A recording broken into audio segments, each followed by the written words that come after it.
Mandorlo in fiore, conclusione con qualche polemica che non poteva mancare, considerati alcuni gravi disservizi come la mancanza dei bagni chimici. Su questo punto il direttore del parco, Giuseppe Parello, si è affrettato a precisare che i bagni collocati erano sufficienti, come aveva assicurato il medico dell'ASP, per cui non è stato richiesto un aumento.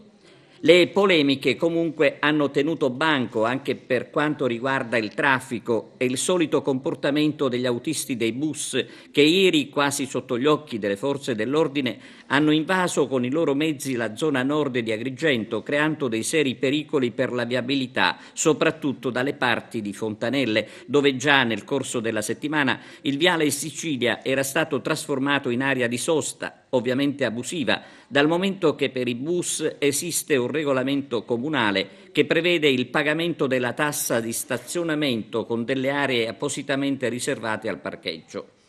Ma nessuno ieri ha trovato il tempo di far spostare i pullman, i cui autisti non si sono curati di evitare quantomeno la sosta in curva. Meno male, è il commento della gente, che la festa si è conclusa, ponendo fine a tutto quanto di negativo ogni anno porta con sé per mancanza di idonei controlli.